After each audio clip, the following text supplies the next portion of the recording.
Welcome back, MTN Giants podcast. I just recorded a 5-minute intro that did not get recorded somehow. I think the microphone was muted or something. So, like the Giants, not off to a great start here. But anyway, in this game, week 5, the Giants got out to a 14-3 lead in New Orleans, probably their easiest matchup on paper of the year.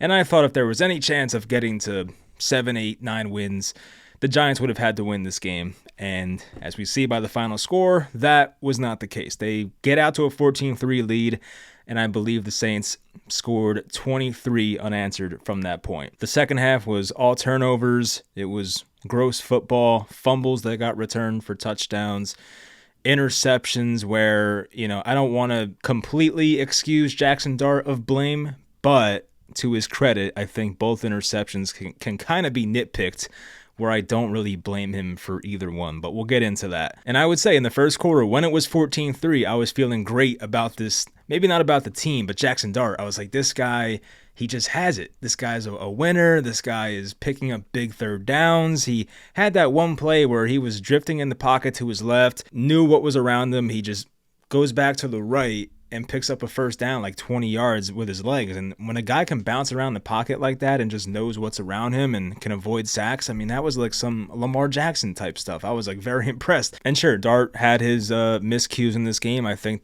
obviously the flea flicker play to Slayton should have been a touchdown that was underthrown. I don't know if that was out of his range or what, but that was definitely underthrown. But Slayton later dropped the ball anyway that he should have caught. So I guess it's a trade-off there. And then defensively, I mean, they had their breakdowns, but I would say overall it wasn't too bad. Of course, the Tyler Nubin play with Rashid Shaheed that went for 87 yards and a touchdown, that was awful. And there were some bad moments that we'll get to, but I think defensively it wasn't the worst thing in the world, but they did make Spencer Rattler look really good, which can't have that. Anyway, yeah, lots to cover in this game. I have a lot of notes on this game, so we'll talk about it. Of course, the Giants dropped to 1-4, so season's pretty much over, but with a rookie quarterback, I still think there's reasons to keep watching. I will keep watching, of course. I mean, damn, I watched a Mike Lennon year all the way up until the end, so I'm not proud of myself for that. But anyway, hope you guys enjoy. Of course, leave a like, subscribe, all that, and let's get into it. As always, we'll start with the offense. The Giants had 335 yards in this game, 4.8 yards per play.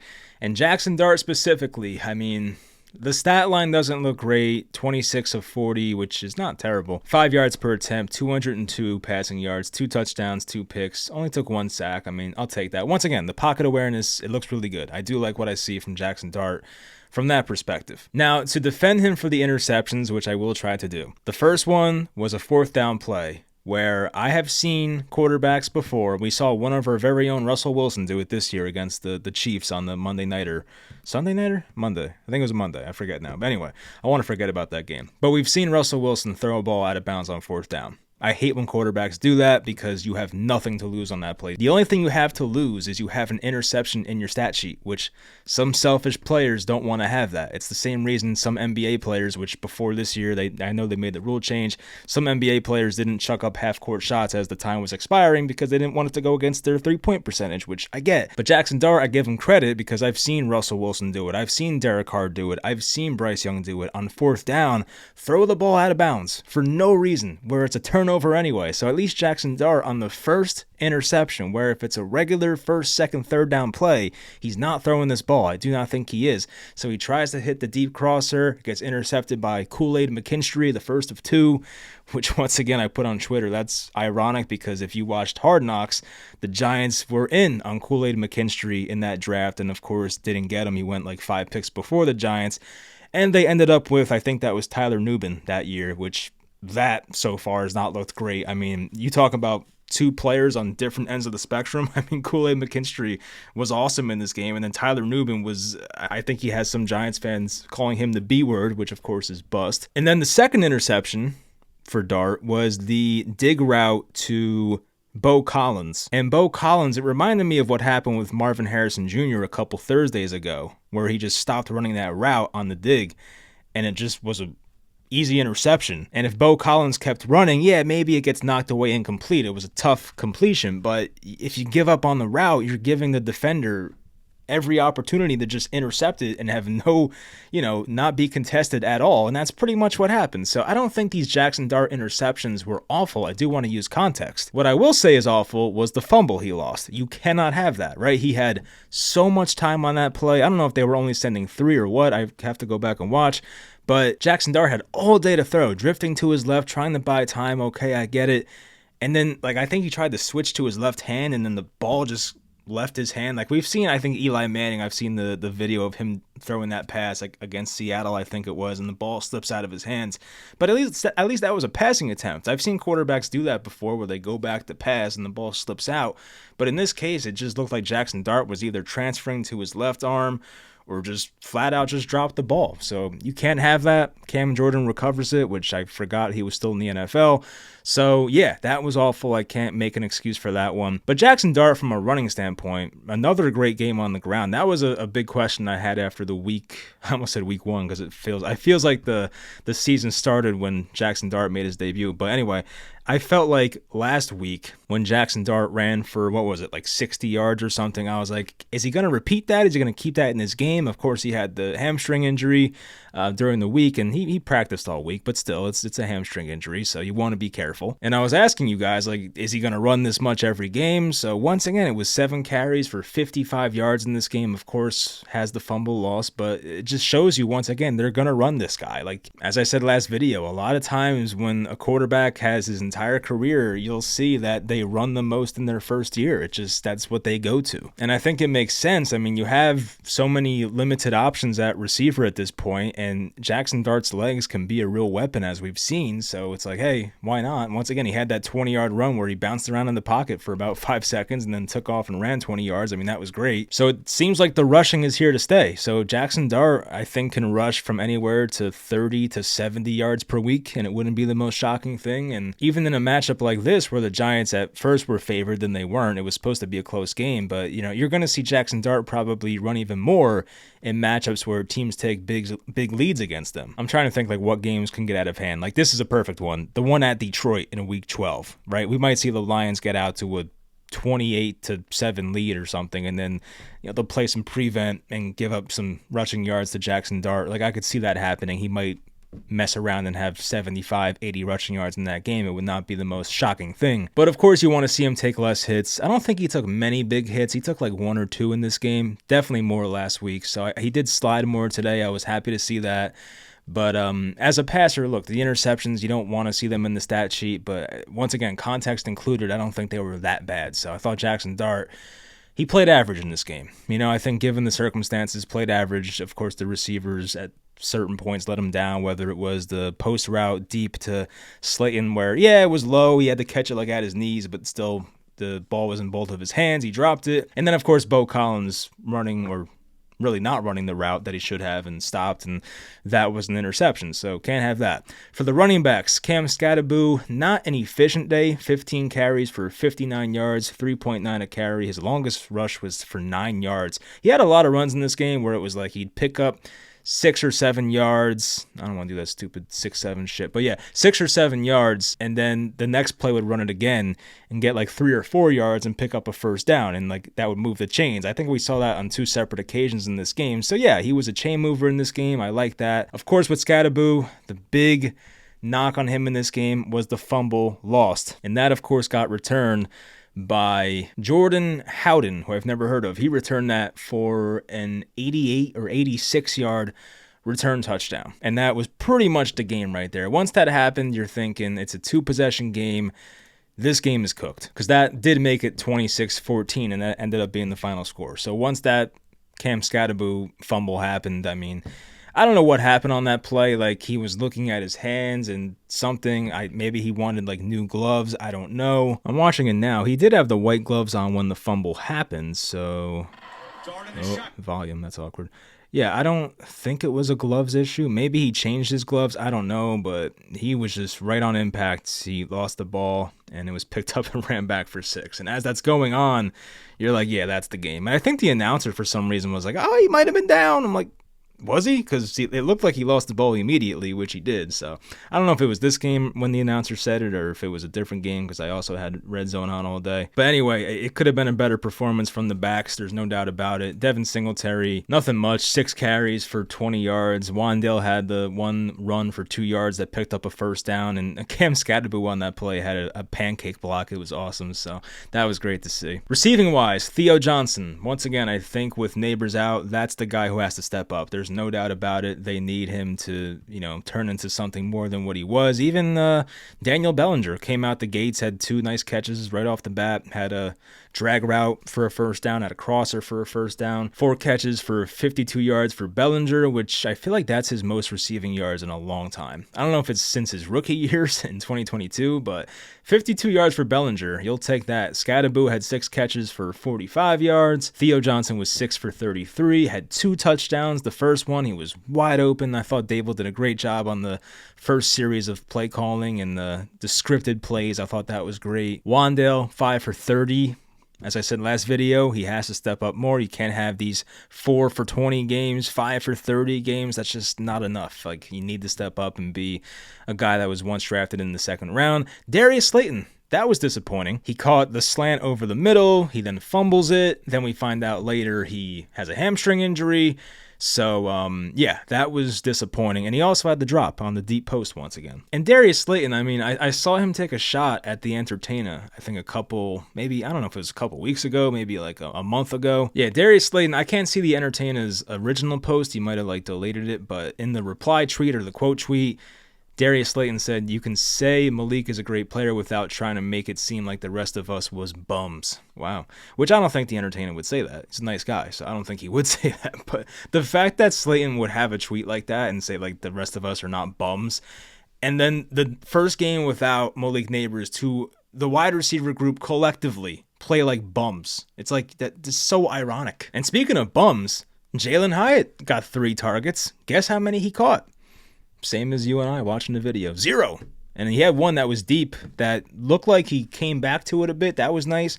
And I think it hit off his hands, and that could have been a 50-yard catch. But of course, why catch a ball downfield, Jalin Hyatt? That's literally what they drafted you for, but can't be done. Bo Collins, 1 catch for 7 yards, had a pivotal moment in the game where he may have been the cause of an interception, so that was not ideal. And the offensive line, I thought pass blocking wise looked pretty good. I think in the second half they were worse. Definitely they were really good in the first half. He was getting a lot of time, Jackson Dart, in the first half. Second half they broke down a bit. The entire team broke down in the second half. And their run blocking wise, it wasn't great. They got some push, but there weren't gigantic holes. But I think they at least were a bit of a positive. I would say the Giants' offensive line was better than the Saints' defensive line in this game, but it wasn't anything dominant. But once again, in the first half, pass blocking, it looked tremendous. There was the one miscue with the Carl Granderson. Every time I see C. Granderson, I think of Curtis Granderson. Carl Granderson had the sack. That was called roughing the passer, which that might have been one of the more insane roughing the passer calls I've ever seen. But the game was over by that point anyway. But even on that play,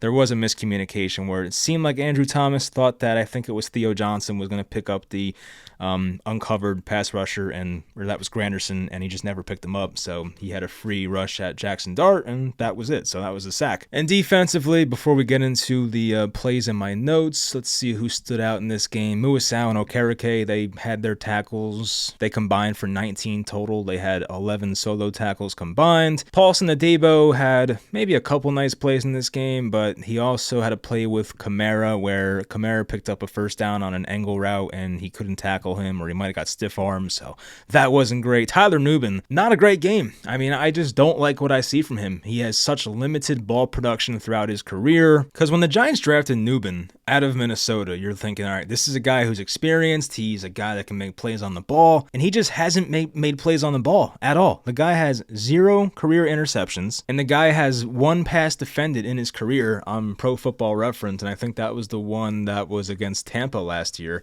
So, to have no interceptions and 1 pass defended in your NFL career, which he's now played 17 games, or now 18 games, really, if you include today. I mean, it's insane. And I want to see, did he have a pass defended today? He did not. So once again, another 18 games in the NFL and like 1 pass defended. It's like you cannot make that up for a safety. Anyway, so yeah, that he's not looking great right now. Tyler Nubin, I had faith coming into this year. He's still 24. Maybe he turns things around. It's only second year, but I just cannot say I'm impressed at all. And I think if you asked him honestly, he would probably tell you the same. He's not that impressed. But we've seen careers turn around before. Like, I don't want to say this guy's cooked. I don't want to say he's done. But from what we've seen so far from Tyler Nubin and allowing what maybe was the turning point in this game, which was the Shaheed touchdown to really let them back in the game. I think that made it, 14-13 or 14-10, whatever that score was. It let the Saints back in the game. To allow an 87-yard touchdown, you just cannot have that in any circumstance. And it makes me even more triggered because I benched Shaheed in fantasy at 12:57, 3 minutes before kickoff, so I am a dum-dum for that one. I thought Cordell Flott had a couple nice moments, had a nice pass breakup on a curl to Olave, I think it was, in the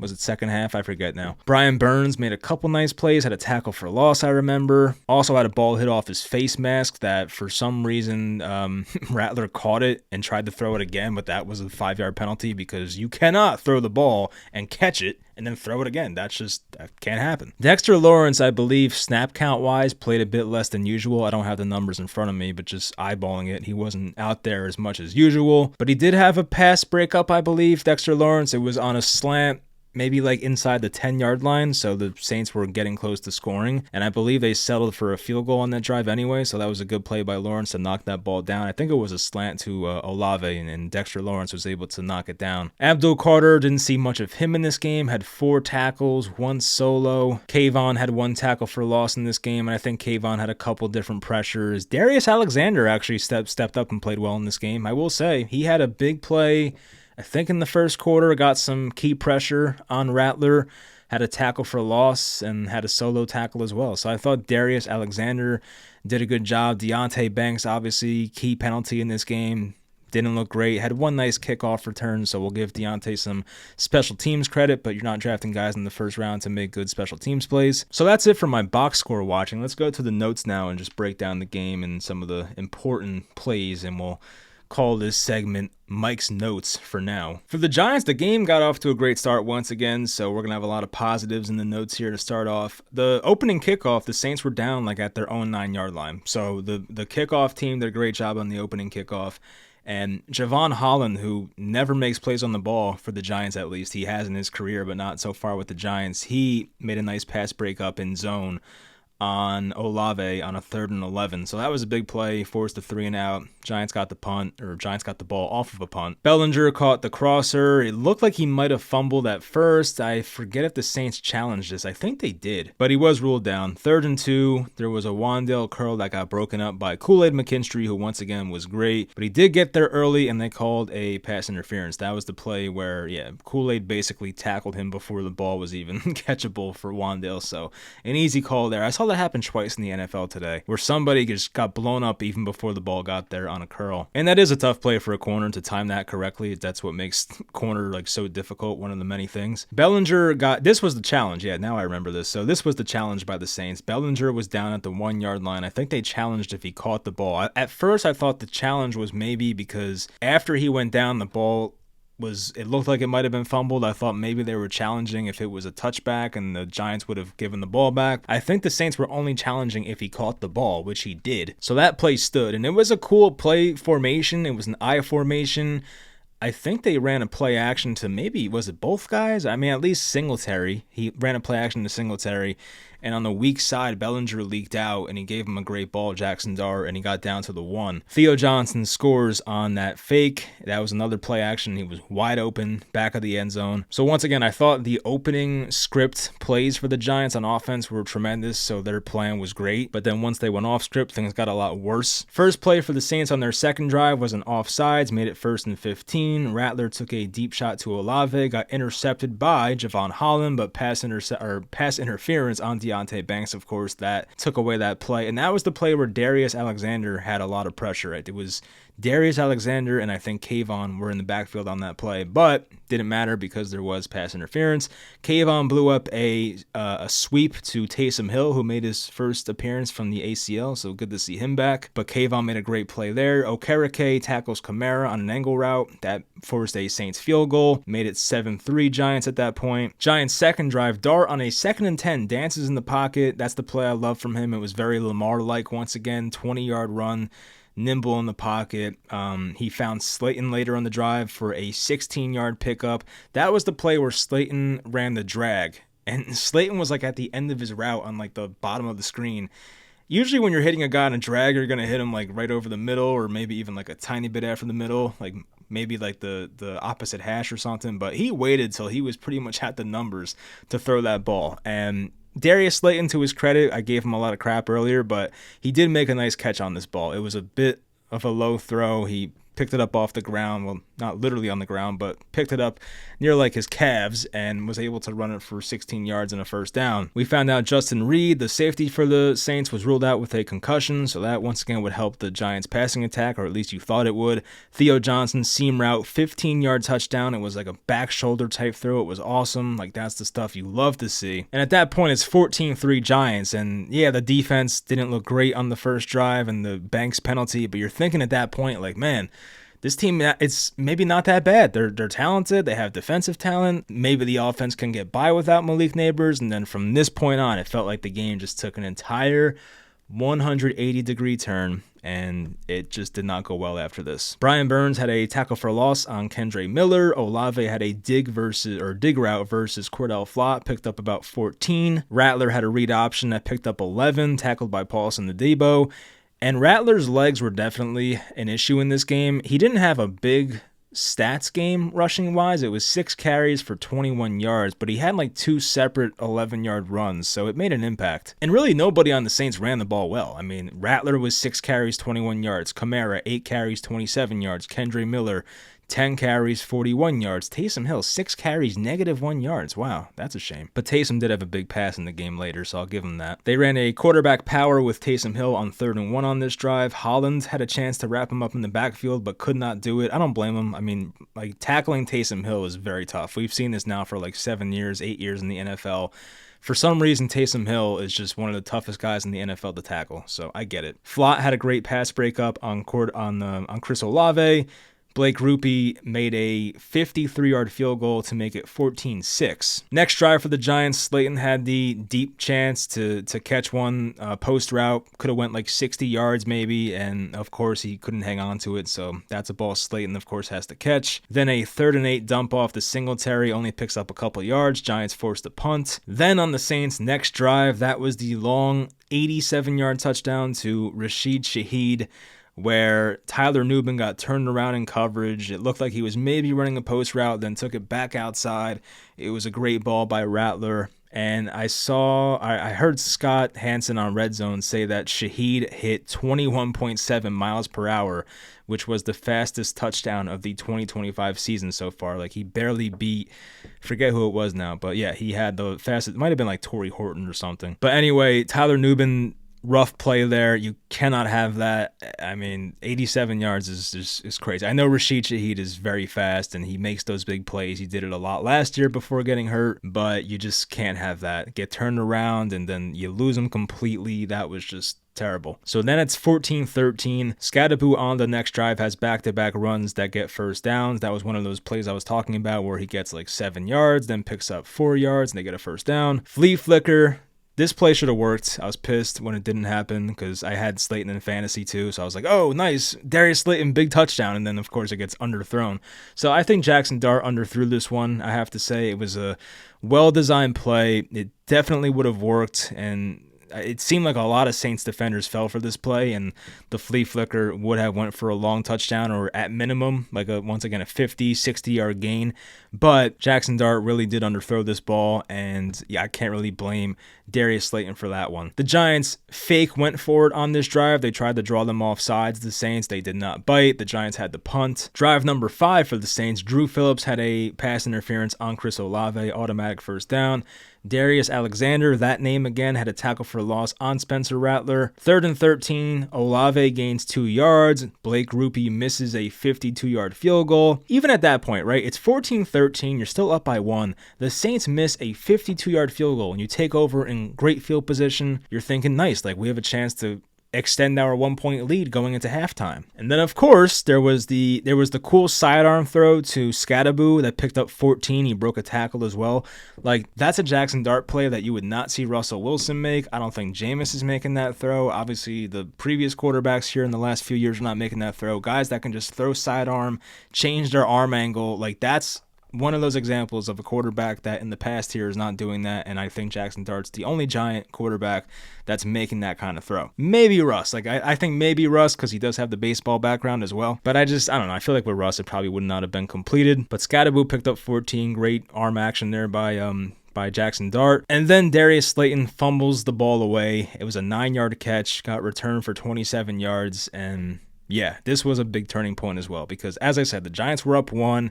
You were over the 50 at the time the fumble occurred, and the Giants should have been up by like at least 4 at halftime, and then, of course, that did not happen. So then Rattler runs a read option for 11 yards. Kamara was actually the lead blocker on that play because Kamara was the other part of the option, right? So they fake it to Kamara, and then Kamara like leaks out and starts being the lead blocker. I think the announcer said he went from halfback to fullback in a span of a second, and it was true. So that was a pretty cool play. It picked up a first down.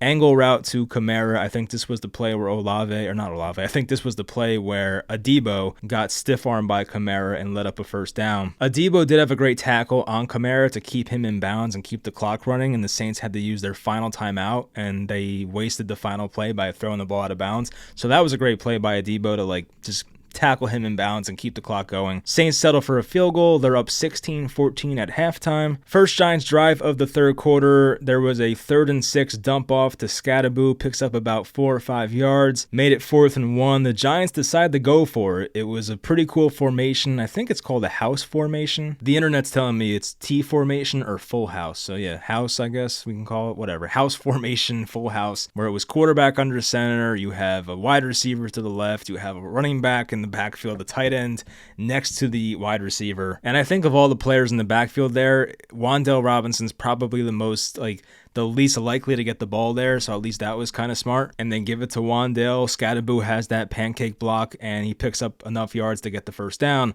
Then Jackson Dart has the self-fumble play. Cam Jordan recovers. That was a big turning point as well because the Giants looked like on offense they were cooking up something that drive, first drive out of halftime, and then there's a self-fumble, and it's like that was just a killer, just like the Darius Slayton fumble, an absolute killer. Like all the Giants, I know all fumbles suck, but like the Giants fumbles in this game were in such bad situations. Like first drive out of halftime, you're looking great, then that happens. The Darius Slayton one comes right after a missed field goal by Grupe and the Saints, and you're like, all right, good field position, but then you fumble it right back. And then of course Scadaboo's fumble was like inside the 10-yard line, and like that was a bad one as well. The Saints first drive out of the halftime break, Spencer Rattler tried doing that double throw thing where it hit back to him and he caught it, and that was a 5-yard penalty. Adebo allowed a 17-yard completion to Olave where he ran like a deep crosser, got pretty open. Taysom Hill had that big throw to Jawan Jennings up the seam, or Jawan Johnson. Who's Jawan Jennings? Oh, the 49er. Yeah, Jawan Johnson up the seam for 19 yards, and the Saints did have a false start on the next play. On second down and goal, Dexter Lawrence had that deflection on Rattler's slant pass to Olave that made it a 3rd and goal. The defense held him. It was good coverage by Dane Belton on Jawan Johnson in the end zone, and Grupe hit a 28-yard field goal. So now it's 19-14 Saints. You get a Scadaboo 8-yard run up the middle, another one for 3 yards and get a first down. 3rd and 7 to Bellinger on a drag route, easy first down. 3rd and 3, Dart runs a quarterback draw, gets about 10 yards, and then you have the Cam Scadaboo fumble inside of the 10-yard line that the Saints returned for a touchdown. That made it 26-14, and at that point, you know as a Giants fan, this one is probably over. Deonte Banks, though, returned a nice, I almost said touchdown, nice like over midfield return, or it might have been right around midfield. Theo Johnson had a false start, made it 1st and 15. 3rd and 18 to Wan'Dale for 12 yards. It made it 4th and 6. Dart extends the play on 4th and 6, throws up a prayer. I think it might have been the Slayton on like a deep crosser near out of bounds, and Kool-Aid McKinstry intercepted him. But as I said earlier, I'd rather you throw the ball on the 4th down rather than throwing it out of bounds, because why would you go out like that? The Giants defense on the ensuing Saints drive had a big 3rd and 1 stop. It looked like for sure that Taysom Hill was going to pick this up. It was 3rd and 1. He had 2 lead blockers out in front of him. It looked like for sure he was going to get a first down, and somehow the Giants tripped him up. I forget who made that tackle, but Hill was short. The Saints had the punt. Then you have Jalen Hyatt, who could have caught that deep ball down the left sideline, hits off his hands. Bo Collins quits on his route. Kool-Aid McKinstry gets his 2nd interception. It might have been a tip ball because I think it was Cam Jordan doing like the tip symbol. Is it called symbol? The tip hand sign, whatever you want to call it. So that ball might have been tipped. And then, of course, the Giants benefited from the insane roughing the passer call on Carl Granderson, but that drive amounted to nothing. And the Saints on a 4th and 5 in this game, which this call surprised me. They call a timeout. They run a 4th and 5 on the Giants 40. They pick up 8 yards to Rashid Shaheed. And yeah, at that point, the game is basically over. Final play, Jackson Dart incomplete to Wan'Dale Robinson, and that was the game. So the Giants, I want to say they should have won this game. Like, let's be honest. If you just go out there and maybe have 1 turnover, maybe 2, like, you still have a very good chance of winning this game, but you just cannot overcome 5 turnovers in a single game. I don't care if you're playing the Saints. I don't care if you're playing Detroit. I don't care if you're playing the Bills. Don't care if you're playing the Browns. Like, you're going to lose in a 5-0 turnover differential if you have the talent level of the 2025 New York Giants without Malik Nabers. It's just not happening. There was a Pat Leonard tweet that kind of summed up how bad the second half was for the Giants. Their offense was, out of halftime, fumble, return for a Saints touchdown, and interception. It got really bad there in the second half. And I do think, once again, in the first quarter, the Giants looked great. Everything was going their way. And then it just everything just completely collapsed. I just saw that Ian Eagle is scaling back on announcing Nets games this year. That's fun. That just ruined my night even more. So anyway, the second half offense, garbage. Darius Slayton, hamstring injury. Don't know how bad it is. It didn't look awful. He wasn't limping off the field or anything. They just showed him on the sideline, and the announcers said yes, Slayton has a hamstring. He's questionable. So it didn't look awful, but you never know with hamstrings. So if he's out for a hamstring, would probably take him 3 to 4 weeks if it's a grade 2 or maybe longer, because even George Kittle hurt his week 1 and he has not returned yet. I think they said week 7 at the earliest. So some hamstrings take even longer.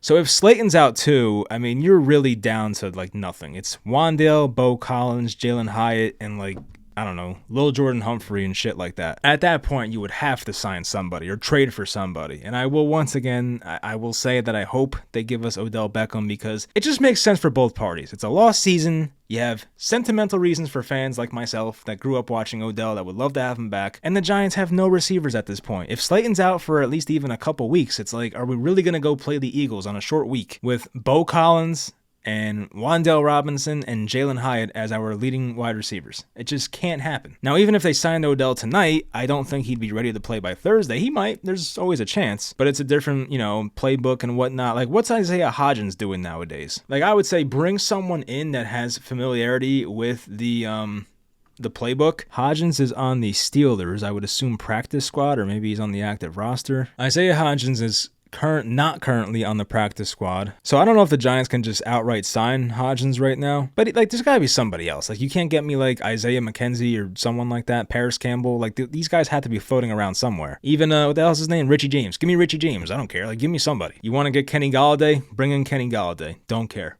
Give me a healthy wide receiver body, because this team needs it. And as for this regime, I know a lot of Giants fans on Twitter are done with Brian Daboll, and even some with Joe Shane. I mean, I was definitely in favor of moving on from those guys, but now that you brought them back, it would be such a Chicago Bears thing and I'm talking about when they drafted Justin Fields and got rid of Ryan Pace, and who the hell was the head coach? Matt Nagy. When they got rid of those two guys, they draft Justin Fields, and the two guys, the head coach and GM, were already on the hot seat, which is the same thing Brian Daboll and Joe Shane were. And then you would let Jackson Dart start his rookie year. And it's like the same thing as Justin Fields. You let him start his rookie year for most of it. I don't think Fields was the day one starter, but he starts most of his rookie year. And then right after Fields' rookie year, they move on and they hire, what was his name? Cowboys defensive coordinator, Matt Eberflus, the head coach. So it would kind of be similar. Like maybe they keep Joe Schoen because it seems like Brian Daboll was a lot close to being fired than Joe Schoen was.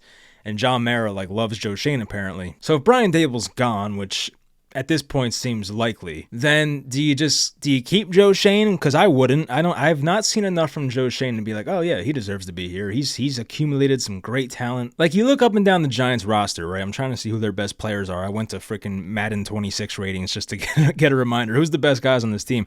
Like Dexter Lawrence, Dave Gettleman pick. Andrew Thomas, Dave Gettleman pick. Malik Neighbors was taken 6th overall? Yeah, 6th overall pick. Where I think everybody that watched football for at least a day in their life knew Malik Neighbors was freaking awesome. The Brian Burns trade, that was ballsy. I'll give Joe Schoen credit for that one. Javon Holland, Paulson Adebo, you threw a bunch of money at them. I think any GM could have done that, and so far it's been not great with them, but not bad either. It's been like average return for Holland and Adebo so far. Abdul Carter taken 3rd overall. I think any GM makes that pick. Maybe crazy GM takes a quarterback there. I don't know. Drew Phillips, I like what I see for the most part, but dumb penalties. Tyrone Tracy was a really good find. They'll give him credit for that one.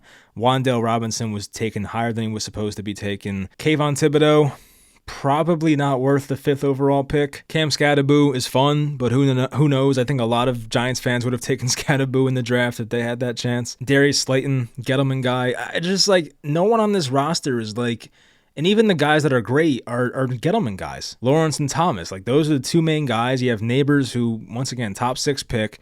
Brian Burns trade. There's really nothing. There's been more bad than good, which I know is the case for most GMs because it's a very tough job and you have, I care more about process, which I think Joe Schoen for the most part has a good process. He lost me a lot with the Daniel Jones contract extension. That made no sense to me. But overall, I don't think Joe Schoen's a great GM. I really don't. If the Giants fired him, I wouldn't be mad about it. I think you have enough of a sample size. It's 4 off seasons of Joe Schoen. I think by now, if you don't like where the roster is at, which is what John Mara kind of alluded to in the presser after last season, if he's not a fan of where the roster's at and what the direction is, then he'll probably move on. And as I sit here today, I don't look at the Giants roster and think they're great, because they're not that great. And I know a lot of it hinges on Jackson Dart and whether he's the truth. If Jackson Dart from here on out plays great football and is in the Rookie of the Year conversation and helps win the Giants some games, and they do get the 6 wins or something, maybe 7, which I don't see happening. But at least that would give them a fighting chance to keep their jobs. I would say at this rate,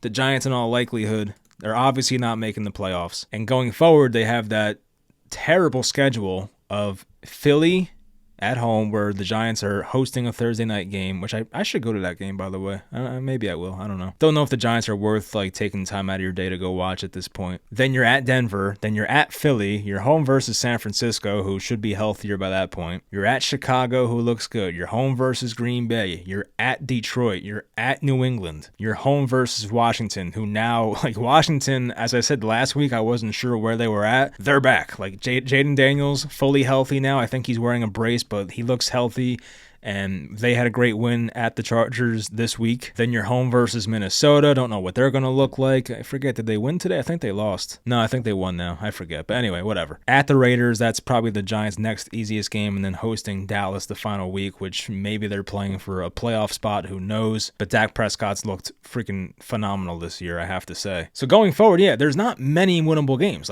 You look at these next 3 in particular, Eagles twice, and then at Denver. I would be really surprised if they won any of those games. So I think we're staring 1-7 right in the face. And once you get to that point, who the hell knows what's going to happen? Are guys going to quit on the field? We already saw that play with Drew Phillips where there was questionable effort.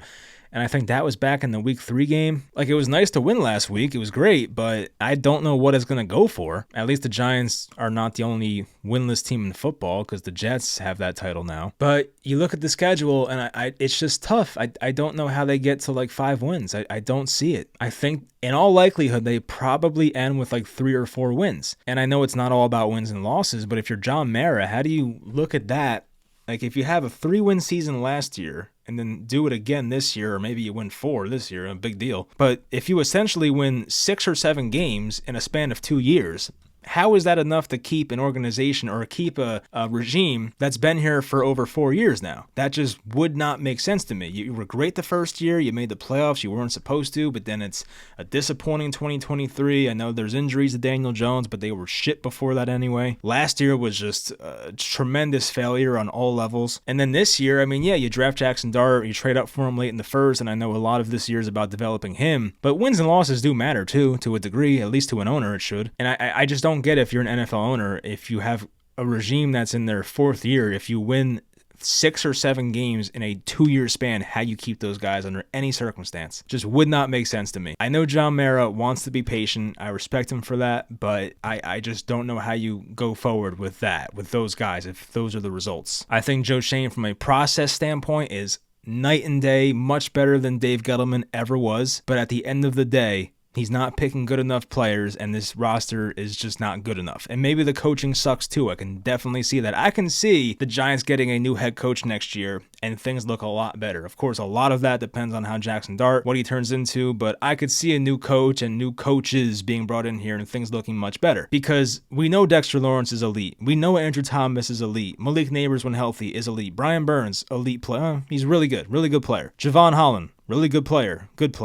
Paulson Adebo, good player. Abdul Carter could be a superstar one day. Drew Phillips, I would say, above average player. Kayvon, good player. Point is, like, they have talent on this roster. Not a ton of it, but talent. If you brought in the right coaches, maybe a lot changes, but do you also want to change the guy who's making all the personnel decisions and calling the shots? Because I personally would. I think it's time for a new voice, and there's a lot of time left until the season's over in early January. But as I said here on October 5th, I just don't know how you would bring these guys back, because I don't see these next 5, 6, 7 games going great for them. They might be lucky to win one of them. And if that's the case and you end the year with 3 wins or 2 wins or 4 maybe at most, I just don't know how you bring them back. So we're going to see what it turns into and where John Mara's head's at, but I'm sure there will be more planes being flown over MetLife as the final 3 out of 4 games are at home. So I'm sure some planes will be flown over. So that's always, that's always something to look forward to. But yeah, I mean, look, rest of the season, there is not much to look forward to. The offense is not great, and luckily there is a rookie quarterback to watch. That makes things exciting. I think Theo Johnson's exciting. I think Scadaboo's exciting whenever Tracy's back, which it seems like he's close because he practiced Friday. He'll be back soon, and he's exciting. But they just, I don't know. I don't know if they're just not well coached or what. They make so many mistakes, these guys, and just dumb discipline penalties and 5 turnovers today. Like, it's just, I just don't think they're well coached right now. I just don't see enough where, once again, I think the scripted offensive plays to start out this game were great. But whether it's Shane Bowen, whether it's the rest of the offensive game plan where it's after the first 10-15 plays, I just haven't seen much where I like it. And with Shane Bowen, it's tough. I would much rather move on from Shane Bowen, but this would be Brian Daboll's 3rd different defensive coordinator in 4 years, and it's not like these defensive coordinators are being poached off of the Giants coaching staff. It's not like the Giants are a great team where other teams are seeking out their coaches. Obviously, Wink Martindale left because he couldn't stand Brian Daboll or vice versa. And then with Shane Bowen, they bring him in from Tennessee, and he hasn't been anything good. I can't say I like Shane Bowen, or from what I've seen so far. And then if Brian Daboll makes him the scapegoat and fires him, that's 3 defensive coordinators in 4 years, and neither defensive coordinator was taken off of your staff to be a head coach somewhere else. So that would just be a bad look for Brian Daboll overall. But I'm sure he's desperate. He knows that time is ticking, and with every loss, I'm sure John Mara is even more persuaded to go in a different direction, and we'll see if he finishes out the year. Now, if things get very ugly on Thursday and the Giants lose, 38-10 or something on national TV, is that enough to fire Daboll? I would say no, because the whole reason you drafted Jackson Dart was apparently to work with Brian Daboll. And Brian Daboll, that's his guy. So if you only gave them 3 games together, I think that would be idiotic. So unless the locker room is really lost, which I don't think it is, I would just let Brian Daboll coach out the year. But if things get really bad, you have a bye in week 14. Perfect time. Let someone else coach the final 4 games. But I would say at least until week 13, I think Brian Daboll's job is safe. I'd be very shocked if he's fired before that. And I would say if they get to week 13 against the Patriots, which I think is a Monday nighter, if Jackson Dart is looking awful by that point and does not look like an NFL quarterback, which I don't think will be the case, I like what I see so far, but if he is that bad, I think the Giants will have no choice but to move off of Brian Dable during the bye week. So a lot can happen over the next couple months. I'm looking forward to it, but it just sucks to come back down to earth because last week was fun. They win a game that they weren't supposed to, and it's the Jackson Dart era. He's here, and then this happens. And it's just, that was a game they should have won. And I was a little concerned because the Giants were favored, and then all the sharp bettors came in and bet the Saints, and it was like, I don't know. So, yeah, it was scary. I don't think you can predict 5 turnovers, but, that's just how the game went. So it sucks, and it is what it is. So Giants play Thursday. I will talk to you guys Thursday night or maybe very early Friday morning. I already took off work on Friday, thank God. So maybe I'll be at the game. Probably not. Because once again, I don't think the Giants are worth my time, or at least going. Because I don't mind watching the Giants. Obviously, it's not something that's fun these days. But going to a game in MetLife, I mean that's a whole thing. So maybe not. But regardless, I will talk to you guys Thursday. We'll see what happens. Maybe they'll pull off a miracle. But I would say with the Eagles losing today, it makes the Giants' chances of winning that game way less likely. Because maybe you can catch them off guard. But coming off of a loss now for Philly, you ain't catching anything off guard. They're gonna give you their best game. I'm sure A.J. Brown will have his breakout game. I know he looked better today, and same for Devontae Smith, but I'm sure Jalen Hurts will pass the ball well and get going, and yeah, I'm sure the Eagles will win that game. Not sure how ugly it's going to be. It's a 7.5 point spread, which for a home game, that's a lot of points, but we'll see. I'm not sure how bad it'll get, so I don't know. Maybe leave in the comments your score prediction. I would say right now, if I had to guess, I'll say it's 30-13 Philly is my guess. So I'm definitely picking Philly in the spread. So maybe 30-13 is a bit outrageous, but that's what my gut tells me right now. So I'll go with it, but we'll find out. So hope you guys enjoyed the video, and I'm sure you didn't enjoy watching the Giants blow that game in the second half, but I guess we're used to it. So it is what it is. But yeah, hope you guys enjoyed, and I'll talk to you next time.